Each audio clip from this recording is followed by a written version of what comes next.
Hello, good morning eighth class. हम चिट्ठियों की अनूठी दुनिया आपकी बसंत बुक में चैप्टर नंबर 5 पढ़ रहे थे, जिसमें हमने यह जाना था कि पत्र की जो इम्पोर्टेंस है वो आज भी काफ़ी ज़्यादा है और इसकी जगह जो आज के तकनीकी साधन है हमारे टेलीफोन, मोबाइल और ईमेल, फैक्स आदि नहीं ले सकते हैं, क्योंकि पत्र को हम एक तरह से धरोहर की तरह संभाल कर रख सकते हैं, लेकिन जो मैसेज होते हैं एसएमएस, इनको हम एक धरोहर के रूप में संभाल कर नहीं रख सकते। अब हम आगे का चैप्टर पढ़ लेते हैं कि वास्तव में पत्र किसी दस्तावेज से कम नहीं है। पंत के 200 पत्र, बच्चन के नाम और निराला के पत्र हमको लिखे हुए कहाँ तथा पत्रों के आईने में दयानंद सरस्वती समेत कई पुस्तकें आपको मिल जाएंगी। तो जो पुराने दिग्गज हस्तियाँ होती थी, दस्तावेज यहाँ पे बोला गया प्रमाण पत्र को कि एक तरह से प्रमाण होना कोई चीज़ का कि प्रमाणों से कम नहीं है। अब इसमें ये भी बताया गया है कि जो पंत जी थे उनके 200 पत्र बच्चन के नाम थे और निराला के पत्र हमको लिखे हुए कहाँ तथा पत्रों के आईने में दयानंद सरस्वती समेत कई पुस्तकें। जो ये कवि होते थे और इनके लिखे गए पत्र अनेक, दयानंद सरस्वती समेत इनकी जो पत्र लिखे गए थे उनको एक तरह से पुस्तक में शामिल कर लिया गया है, उनके द्वारा लिखे गए पत्रों को। तो ये हमारे पास आज भी विरासत के रूप में है और हमें आज भी मिल जाएंगे एक पुस्तकों के रूप में।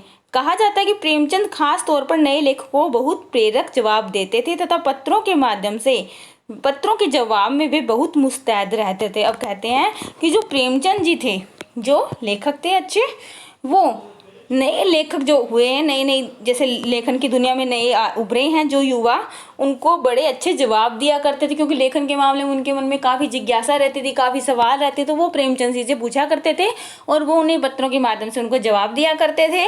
काफ़ी प्रेरणा देने वाले जवाब होते थे और कहा जाता है कि जो पत्रों के जवाब देते थे वो एकदम तत्पर रहते थे एक तरह से कि हाँ, मुझे इस बात का जरूर अच्छे से जवाब देना है। इस प्रकार नेहरू और गांधी के लिखे गए रविंद्रनाथ टैगोर के पत्र भी बहुत प्रेरक हैं। इनके प्रेरक पत्र भी काफ़ी ज़्यादा प्रेरणा देने वाले हैं।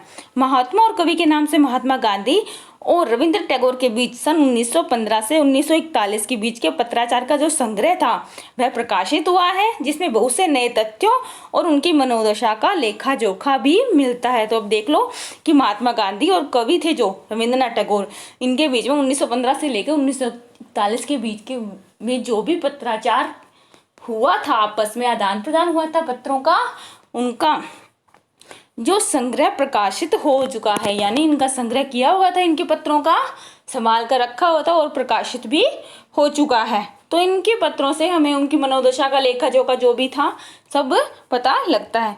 पत्र व्यवहार की परंपरा भारत में बहुत पुरानी है, पर इसका असली विकास आज़ादी के बाद ही हुआ है। आज़ादी के पहले से भी थे पत्र, लेकिन आज़ादी के बाद इनका ज़्यादा अच्छे से विकास हुआ है, बढ़ा है इनका क्षेत्र। तमाम सरकारी विभागों की तुलना में सबसे ज़्यादा गुडविल डाक विभाग की है। हम एक तरह से देखते हैं कि रेपुटेशन जो होती है, गवर्नमेंट जो भी सेक्टर होता है उनकी इतनी अच्छी इमेज नहीं होती है, लेकिन सरकारी विभाग गवर्नमेंट सेक्टर के मामले में ही जो एक डाक विभाग है वह भी एक गवर्नमेंट सेक्टर है, लेकिन इसमें इसकी इमेज है बाकी जो सरकारी विभागों की तुलना में ज़्यादा अच्छी है, इसकी अच्छी छवि है, एक तरह से बोलते हैं इमेज अच्छी है। इसकी एक खास वजह यह है कि यह लोगों को जोड़ने का काम भी करता है, क्योंकि यह काम ही ऐसा है कि लोग आपस में जुड़े रहे इससे। घर घर तक इसकी पहुंच है। संचार के तमाम उन्नत साधनों के बाद भी चिट्ठी पत्री की हैसियत बरकरार है, कि जो संचार के काफ़ी ज़्यादा उन्नत साधन हैं, काफ़ी जल्दी हो सकते हैं, इतना होने के बाद भी आज भी जो चिट्ठी पत्री का आदान प्रदान है आज भी बराबर से होता है। इसकी हैसियत है, जो इसका दर्जा है वह आज भी उतना ही है।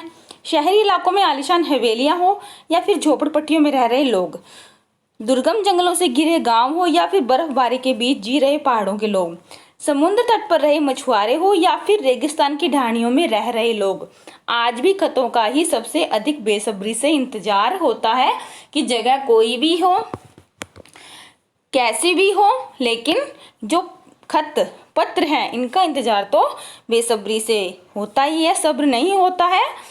जब हम किसी को पत्र लिखते हैं तो उसका जवाब का हमेशा इंतजार रहता है। एक दो नहीं, करोड़ों लोग खतों और अन्य सेवाओं के लिए रोज भारतीय डाकघरों के दरवाजे तक पहुंचते हैं। क्यों पहुंचते हैं?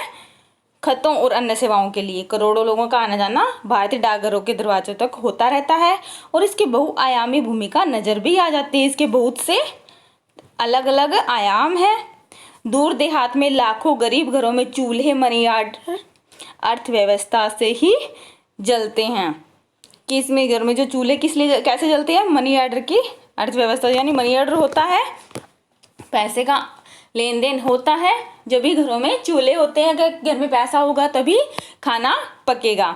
गांव या गरीब बस्तियों में चिट्ठी या मनी ऑर्डर लेकर पहुंचने वाला डाकिया देवदूत के रूप में माना जाता है। कि किसी घर का लड़का कोई गांव में किसी का परिवार रह रहा है और वह शहर में कमाने गया हुआ है, तो वो मनी ऑर्डर के थ्रू कुछ पैसे अपने परिवार वालों को गाँव में भेजेगा। तो जो मनी ऑर्डर आएगा, कितना भी हो चाहे पैसे का, तो डाकिया वहाँ पे एक तरह से देवदूत आएगा, जैसे कोई ऊपर से चलकर कोई देवता आया है उनकी मदद करने कहीं गरीब ढाणी में। तो यही पत्र इसी के माध्यम से बताया गया है कि पत्रों का महत्व आज भी है। तो आप समझ गए होंगे चिट्ठियों की अनूठी दुनिया, आज भी पत्रों का महत्व तकनीकी साधनों के होते हुए भी लोगों में बरकरार है। और आपको इस चैप्टर में पता लग गया कि आज भी कितनी जगह पर चिट्ठियों का आदान प्रदान होता है। तो इसी के साथ हमारा ये चैप्टर आज कंप्लीट हो गया।